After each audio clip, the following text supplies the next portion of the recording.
Welcome back to my channel English with Jagdish.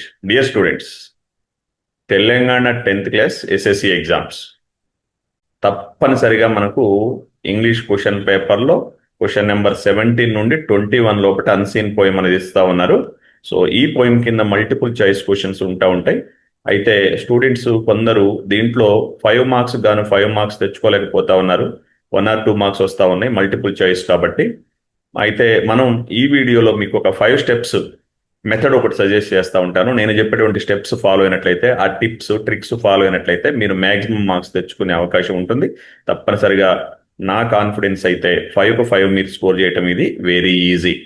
అందుకే ఇందుట్లో అసలు బేసిక్గా స్టూడెంట్స్ కన్ఫ్యూజ్ అవ్వడానికి వేరేది ఏమీ లేదు. ఎందుకంటే 90% of the questions are fixed.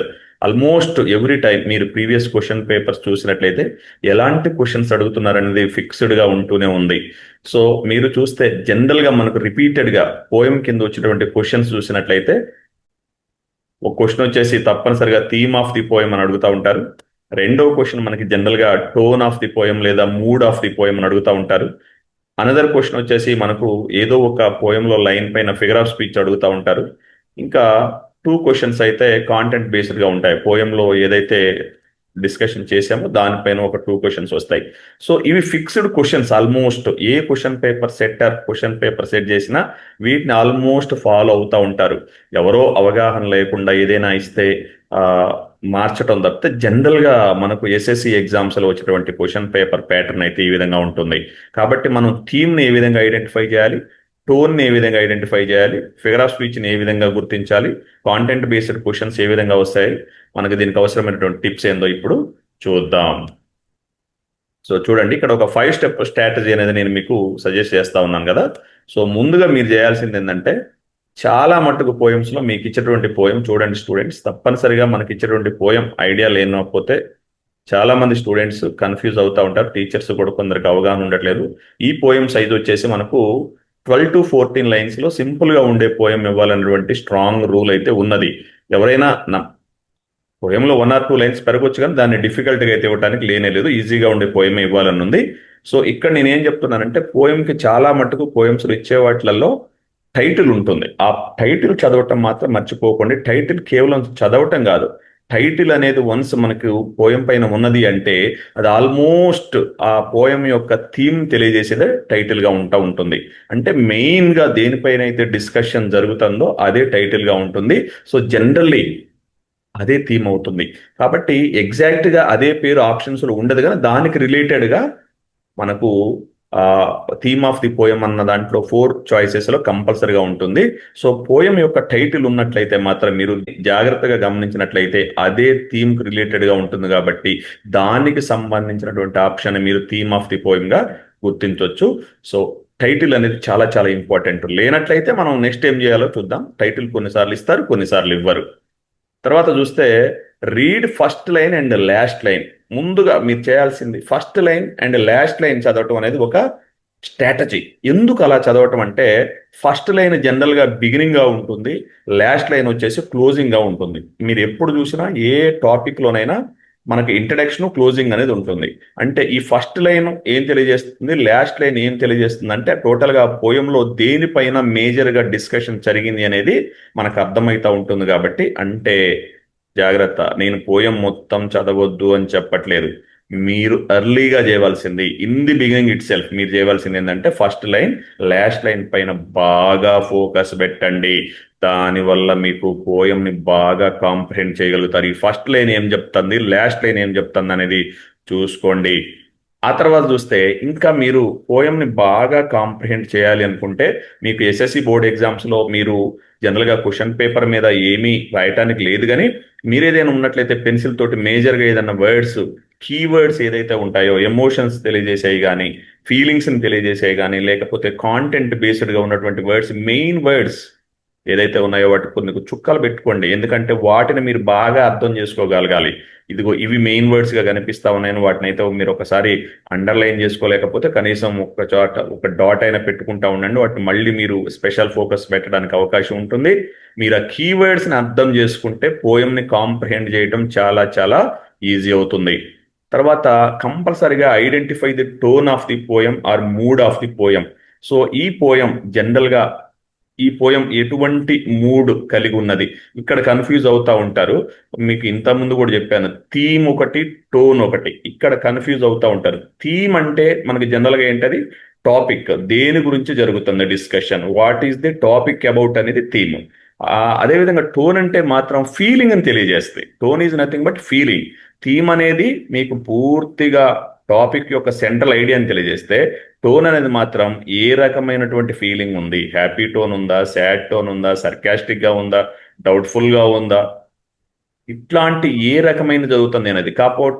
కాబట్టి మీరు ఏం చేయాలంటే అందుట్లో ఈ టోన్ ఆఫ్ ది పోయం తెలుసుకోవాలంటే ఇంతకుముందే చెప్పారు, ఈ కీవర్డ్స్ ఏదైతే ఉన్నాయోనని టీచర్స్ మీరు కూడా క్లాస్ రూమ్లో డిస్కస్ చేసేటప్పుడు తప్పనిసరిగా ఈ కీవర్డ్స్, మెయిన్ వర్డ్స్ దేనిపైన కనిపిస్తున్నాయో, లేదా ఈ టోన్ ఆఫ్ ది పోయం తెలియజేసుకోదలుచుకుంటే అక్కడ మీకు నంబర్ ఆఫ్ ఎడ్జెక్టివ్స్ ఏదైతే యూజ్ చేశారో ఆ పోయంలో, ఎడ్జెక్టివ్స్ ని బాగా కేర్ఫుల్ గా అబ్జర్వ్ చేయడం ద్వారా కూడా మీరు గమనిస్తారు. పాజిటివ్ వర్డ్స్ కనిపిస్తూ ఉంటాయి, కొన్నిసార్లు నెగిటివ్ వర్డ్స్ కనిపిస్తూ ఉంటాయి. సో దాన్ని బట్టి కూడా మీరు టోన్ ఆఫ్ ది పోయం అనేది ఈజీగా క్యాచ్ చేయొచ్చు. ఇంకా తర్వాత చేయాల్సింది all the multiple choice questions ఏదైతే ఉంటాయో వాటన్నిటికీ ఆన్సర్స్ పెట్టడం అనేది అప్పుడు స్టార్ట్ చేయండి. కానీ ఒక్కటి మాత్రం చెయ్యకూడని పని ఒకటి ఉంది. సో చాలా మంది స్టూడెంట్స్ ఏం చేస్తూ ఉంటారంటే స్టార్టింగ్ లోనే ఆప్షన్స్ చూస్తూ ఉంటారు. క్వశ్చన్ కింద ఇచ్చినటువంటి 4 ఆప్షన్స్, అవి మీరు స్టార్టింగ్ లో చూడొద్దు. అవి చూడటం ద్వారా మీరు కన్ఫ్యూజ్ అవుతూ ఉంటారు. ఎందుకంటే ఆ ఆప్షన్స్ అనేవి మనం మిస్లీడ్ చేస్తూ ఉంటాయి. అందుకే don't over think about the options. మీకు ఒక క్లారిటీ ఉండాలి, క్వశ్చన్ చదవాలి. ఆప్షన్స్ మీరు ఎప్పుడు చూసుకోవాలి అంటే క్వశ్చన్ చదివిన తర్వాత ఫైనల్గా ఆన్సర్ పెట్టేటప్పుడు చూసుకోవాలి. కానీ డైరెక్ట్గా ఆప్షన్స్ చూడటం మాత్రం సరైనటువంటి స్ట్రాటజీ కాదు, దాన్ని అవాయిడ్ చేయండి. సో ఫర్ ఎగ్జాంపుల్ ఇక్కడ చూడండి, ఒక పోయం ఇస్తున్నాను మీకు పబ్లిక్ ఎగ్జామినేషన్ మోడల్లో. ఈ పోయం జస్ట్ 12 లైన్స్ మాత్రమే ఉన్నది.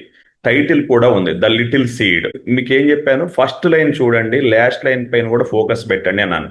ఏ లిటిల్ సీడ్ లే ఇన్ ద గ్రౌండ్, చూశారు కదా. సో గ్రౌండ్ లోకి పెట్టినటువంటి ఒక లిటిల్ సీడ్ చూడండి, లాస్ట్కి వచ్చరికి great forest grow from a single seed. చూసారా, ఈ సీడ్ నుంచి పెద్ద ఫారెస్టే తయారైపోతుంది అంటే ఏంది. సో స్మాల్ సీడ్ నుంచి ఏ విధంగా ఒక ఫారెస్ట్ వరకు మనకి ఎక్స్పాండ్ అవుతుంది అనేది టోటల్ గా ఈ పోయములో ఉంటుంది. చూసారా, ఫస్ట్ లైన్ లాస్ట్ లైన్ చదవటం ద్వారా మీకు ఒక క్లారిటీ వస్తుంది. మీకు ఏం అర్థమవుతుంది, వాట్ ఈస్ ద థీమ్ అంటే ఏమనిపిస్తుంది ఇక్కడ, ఇట్ ఈజ్ అబౌట్ నేచర్ అనేది మీకు అర్థం అవ్వట్లేదా, నేచర్ గురించి ఏదో కనిపిస్తా ఉంది అనేది ఇక్కడ. సో అది థీమ్ ఆఫ్ ది పోయం అవుతుంది. ఇందుట్లో మనకు ఏ విధంగా ఏ రకమైనటువంటి టోన్ ఉంటుందంటే, జనరల్ గా థీమ్ అర్థమైపోగానే మనకు ఆటోమేటిక్గా టోన్ కూడా అర్థమవుతుంది. అంటే ఇది మూడ్ కూడా అర్థమవుతుంది, ఏ రకమైనటువంటి ఫీలింగ్స్ ఉంటాయి. ఇందుట్లో పాజిటివ్ సైడే ఉంటుంది కదా, ఒక స్మాల్ సీడ్ నుంచి ఒక ఫారెస్టే తయారైపోతుంది అంటే తప్పనిసరిగా అది ఏ రకమైన ఫీలింగ్ అని తెలియజేస్తుంది అంటే ఎవరైనా చెప్పొచ్చు పాజిటివ్ సైడే ఉంటుంది. మనం ఇచ్చిన ఆప్షన్స్ని బట్టి అది డిస్కస్ చేసుకోవాల్సి ఉంటుంది. సో అందుకే మీరు ఎప్పుడైనా what is the poem mostly about అనేది అర్థం కావాలంటే ఈ టైటిల్ చూస్తే కూడా మీకు అర్థమవుతుంది, లేదా first line and last line చూస్తే కూడా థీమ్ అనేది what is the poem mostly about is nothing but what is the theme of the poem. So ఇక్కడ are there any sad words, ఇందుట్లో చూస్తే ఏమైనా సాడ్ వర్డ్స్ ఉన్నాయంటే ఆటోమేటిక్ నో, ఎందుకంటే it is positive side ఉంటుంది poem చూస్తేనే. Are there any hopeful words అంటే yes, ఒక పాజిటివ్నెస్ తెలియజేస్తుంది, హోప్ ని తెలియజేస్తుంది. కాబట్టి సీడ్ టు ఫారెస్ట్, సో ఖచ్చితంగా హోప్ ని తెలియజేసేటువంటి విషయం ఇది. సో ఇక్కడ మనం చూడండి, మనం ఫిగర్ ఆఫ్ స్పీచ్ గురించి కూడా మనం జాగ్రత్తగా చూసుకోవాలి. ఫిగర్స్ ఆఫ్ స్పీచ్ లో మనకు మేజర్గా ఎగ్జామినేషన్ లో వచ్చాయి సిమిలి, మెటాఫర్, పర్సానిఫికేషన్. వీటిని మాత్రమే మనకు జనరల్ గా టెస్టింగ్ లో అడుగుతూ ఉంటారు. అంతకు మించి వెళ్ళరు. వెళ్ళారు అంటే అది తప్పనిసరిగా beyond the levels of the students. ఎందుకంటే ఫిగర్స్ ఆఫ్ స్పీచ్ అనేది లిటరేచర్కి సంబంధించింది. సో సింపుల్గా మనకు అడగడానికి సిమిలీ, మెటాఫర్, పర్సానిఫికేషన్ అడుగుతూ ఉంటారు. సో మీకు తెలిసిందే, సిమిలీని గుర్తించడం వెరీ ఈజీ. సెంటెన్స్లో యాజ్ కానీ, లైక్ కానీ, యాజ్ కానీ ఉన్నట్లయితే అది ఫిగర్ ఆఫ్ స్పీచ్ సిమిలీకి వస్తుంది. అలా కాకుండా డైరెక్ట్గా కంపేర్ చేసినట్లయితే యాజ్ లేదు, లైక్ లేదు, యాజ్ ఈ 3 సెట్స్లో ఏది లేకుండా ఒక వస్తువుని ఇంకొక వస్తువుతోటి డిసిమిలర్ థింగ్ తోటి కంపేర్ చేశారు అంటే అది మెటాఫర్ అవుతుంది. ఇక మళ్ళీ మనకున్నది పర్సానిఫికేషన్ అంటే లైఫ్లెస్ థింగ్స్కి లైఫ్ని ఆపాదించటం, అట్రిబ్యూట్ చేయటం, దాన్ని పర్సానిఫికేషన్ అంటాం. ఇక్కడ చూడండి, ద విండ్ వుడ్ విస్పర్ ఇక్కడ కనిపిస్తూనే ఉంది, the wind would whisper. So గాలి గుసగుసలాడింది, గాలి గుసగుసలాడుతుందా?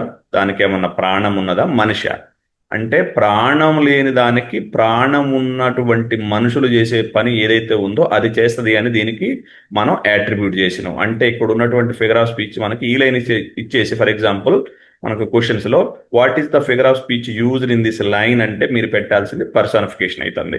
సో ఈ విధంగా మనకు ఉన్నటువంటి వర్డ్స్ ని చదువుకుంటూ ఏ సెంటెన్స్ అయితే ఇస్తాడో దాంట్లో లైక్ కానీ యాజ్ కానీ కనిపిస్తున్నాయా? కనిపిస్తే సిమిలి, లేకుండా ఒకదాన్ని ఇంకొక దానితో పోల్చుతున్నాడా? అది మెటాఫర్ అవుతుంది. ఈ రెండు కాకుండా లైఫ్ లెస్ ఆబ్జెక్ట్స్ ని లైఫ్ ఉన్నటువంటి వాటితోటి పోలుస్తున్నాడా? ఉన్నట్లయితే అది పర్సానిఫికేషన్ అవుతుంది. ఈ విధంగా మీరు చూసుకోవచ్చు. పోయంని మళ్ళీ 1-2 సార్లు చదవటం ద్వారా, అప్పుడు కూడా అర్థం కాకపోతే కింద ఇచ్చినటువంటి 5 క్వశ్చన్స్ చదివి మళ్ళీ పోయం చదవండి. ఇంకా కొంత డిఫికల్టీ ఉన్నట్లయితే అన్నోన్ వర్డ్స్ ని మీరు గెస్ చేయవలసి ఉంటుంది. మీనింగ్స్, అన్నోన్ వర్డ్స్ యొక్క మీనింగ్ గెస్ చేయాలి అంటే నోన్ వర్డ్స్, మీకు తెలిసినటువంటి వర్డ్స్ ఆధారంగా మీరు గెస్ చేయగలుగుతారు. ఇంకోటి ఏంటంటే టైటిల్ చూడటం ద్వారా కూడా ఫస్ట్ లైన్ లాస్ట్ లైన్ అర్థం చేసుకోవటం ద్వారా కూడా మిగతా వర్డ్స్ మీరు మీనింగ్ ని ఈజీగా గెస్ చేసే అవకాశం ఉంటుంది. కాబట్టి మీకు సెంట్రల్ ఐడియా లేదా థీమ్ అనేది తెలిసినట్లయితే ఈజీగా మీరు ఆ పోయంలో ఉన్నటువంటి అన్నోన్ వర్డ్స్ ని పూర్తిగా, అంటే మీకు ఏదైనా స్ట్రేంజ్ వర్డ్స్ ఉన్నట్లయితే వాటిని ఈజీగా మీరు గెస్ చేయగలుగుతారు. ఇది మాత్రం మర్చిపోవద్దు. ఎగ్జామ్ టిప్స్ ఏంటి? ఎప్పుడైనా మీరు ఎగ్జామ్లో అన్సీన్ పోయం రాగానే దాని గురించి ఎక్కువగా ఆలోచించొద్దు. అక్కడ ఆప్షన్స్, పర్టికులర్గా నేను చెప్పేది ఏంటంటే మల్టిపుల్ చాయిస్ క్వశ్చన్స్ కాబట్టి 4 ఆప్షన్స్ ఉంటాయి కాబట్టి అవి జనరల్గా 4 ఆప్షన్స్ ఉండేది దేనికంటే షార్ట్ క్వశ్చన్స్ బదులు మల్టిపుల్ చాయిస్ క్వశ్చన్స్ ఎందుకు అడుగుతాం ఎగ్జామ్లో? స్టూడెంట్స్ని కన్ఫ్యూజ్ చేయడానికి. మీరు అది తెలుసుకోకుండా పోయి ఆ ఆప్షన్స్ని చూసి ఎక్కువగా థింక్ చేశారంటే ట్రాప్లో పడిపోయినట్లయితే మీరు ఆన్సర్ ఆటోమేటిక్గా రాంగ్ అవుతుంది. మీరు క్వశ్చన్ చదవండి, పోయం అర్థం చేసుకోండి, ఇచ్చినటువంటి ఆప్షన్స్లో ఏదైతే ముందుగా ఒకటి అనిపిస్తుందో మీరు దాన్ని ఫిక్స్ అయిపోండి. ఎప్పుడైనా ఏ ఎగ్జామ్లోనే సరే మల్టిపుల్ చాయిస్ క్వశ్చన్ చదివేటప్పుడు ఎప్పుడైనా గుర్తుపెట్టుకోండి, క్వశ్చన్ అర్థం చేసుకోండి, కాంప్రహెండ్ చేయండి, మీకు ఏ ఆన్సర్ అయితే రైట్ అనిపిస్తుందో దాన్ని ఫిక్స్ అయిపోండి. మీకు ముందుగా వచ్చిన థాట్ ఏదైతే ఉంటుందో జనరల్గా అదే ఆన్సర్ అవుతుంది. మీరు మల్టిపుల్ చాయిస్ క్వశ్చన్లో మాత్రం ఈ విషయాన్ని ఎట్టి పరిస్థితుల్లో మిస్ అవ్వద్దు. ఒకవేళ ఆన్సర్ చేంజ్ చేయాలంటే మీకు స్ట్రాంగ్ ఎవిడెన్సెస్ ఉంటే తప్ప మీరు ముందు అనుకున్నటువంటి ఆన్సర్ని మార్చొద్దు. 4 ఆప్షన్స్ ఉన్నప్పుడు అందుట్లో ఎలిమినేషన్ ప్రాసెస్ అంటాం. అంటే ఏదైతే కాదు అనుకుంటారో జనరల్గా క్వశ్చన్ పేపర్ సెట్ చేసే వ్యక్తి ఒక ప్రాసెస్ ఫాలో అవుతాడు. 4 ఆప్షన్స్ ఇస్తే 2 మాత్రం ఈజీగా ఎలిమినేట్ చేయడానికి ఉంటుంది. ఎందుకంటే ఆన్సర్ ఎట్టి పరిస్థితులు ఆ 2 కాదు, ఒక 2 మాత్రమే దగ్గరగా ఉంటాయి, ఒక 2 మాత్రమే. కాబట్టి ఏ 2 అయితే కాదు అనుకుంటారో ఆ రెండిటిని తీసేయండి. ఉన్న రెండిట్లోనే బాగా ట్రై చేయండి. ఏది కరెక్ట్ అవుతుంది పోయం మళ్ళీ అర్థం చేసుకోండి. సెంట్రల్ ఐడియా ఏంటి, దేని గురించి డిస్కషన్ జరుగుతుంది, మిస్లీడ్ అవ్వద్దు. అప్పటికి అర్థం కాకపోతే ఆ 2 లాటరీ వేయాలి తప్పితే 4 లాటరీ వేస్తే మీకు ఒక్కటి కూడా రైట్ అవ్వదు. ఎలిమినేట్ చేయండి, ఉన్న 2 లాటరీ వేయండి, లేదా బాగా అర్థం చేసుకొని ఆన్సర్ పెట్టండి, అది సక్సెస్ అవుతారు. ఇక ఫైనల్ గా చూస్తే రీడ్ పోయం ట్వైస్. ఇంతకు ముందు చెప్పిన అర్థం కానప్పుడు ఎప్పుడైనా పోయం 2 సార్లు చదవండి, 3 సార్లు చదవండి. ఫస్ట్ రీడింగ్ ఎప్పుడు కూడా క్విక్ రీడింగ్ గా ఉండాలి, వేగంగా చదవాలి. మీకు అర్థం, దానివల్ల ఉపయోగం ఏంటంటే మీరు ఓవరాల్ గా పోయం దేని గురించి డిస్కషన్ చేస్తున్నారో తెలుసుకుంటారు. సెకండ్ రీడింగ్ స్లోగా చదవండి, అప్పుడు కూడా అర్థం కాకపోతే థర్డ్ రీడింగ్ చేసి క్వశ్చన్స్ చూసుకొని మళ్ళీ ఆన్సర్స్ పెట్టండి, మీరు తప్పనిసరిగా సక్సెస్ అవుతారు. ఈ టిప్స్ ఫాలో అయ్యి ఈ పద్ధతిలో మీరు ముందుకెళ్ళినట్టయితే మీకు 5కి 5 మార్క్స్ వచ్చే అవకాశం పక్కాగా ఉంది. Wish you all the best. Will meet in the next video.